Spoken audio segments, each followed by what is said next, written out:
4. Listen to the audio again. Can journalists ever really be objective? I'm Michael Taylor, and welcome to Media 365. It's a common belief that journalists should be objective, neutral. But what happens when a journalist has strong beliefs, or is an activist? Do strong beliefs affect their ability to report on a story in an unbiased manner? And don't we all have beliefs that influence everything we do anyway? First, let's get a few things straight. Reporting a news story requires the journalist to put their personal views aside, no matter how difficult that may seem.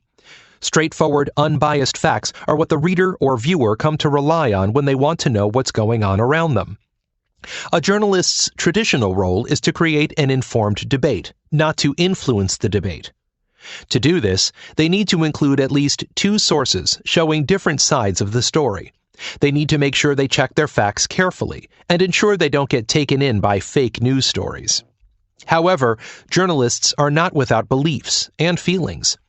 Is it acceptable for journalists to manipulate news stories to spread awareness of causes they believe strongly in?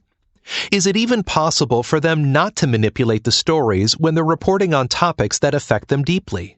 Let me give you an example. A couple of years ago, there was a story that broke about a mother in Connecticut who, it had been said, had been neglecting her children. One of the children went out to play with no adult supervision and ended up falling from a jungle gym, sustaining serious injuries.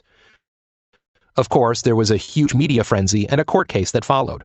The mother ended up getting off quite lightly, with a jail sentence of 5 years. Of course, there were many journalists on the case, but one reporter, in particular, stuck in the public's minds. While reporting on the events of the incident, it has since been said that her reports were quite biased and leaned in favor of the mother. So much so that the court has gone back to review her reports and seems to think she may have swayed the jury. This reporter, it turns out, used to be a strong activist for women's rights before changing careers and becoming a journalist. She used to rally, in particular, for more government support for mothers caring for their children alone. In the end, the court decided not to change the mother's sentence, but this case has led to concerns regarding biased news reporting and what can happen as a result. My take on it is that, while journalists should always report on both sides of the story and check their facts, it is only human to have strong beliefs and have causes to believe in, and, no matter how hard a journalist tries, those beliefs and causes will affect his or her reporting. So, the debate is still on. Journalists should be neutral? Journalists can be neutral? I would love to hear what you think.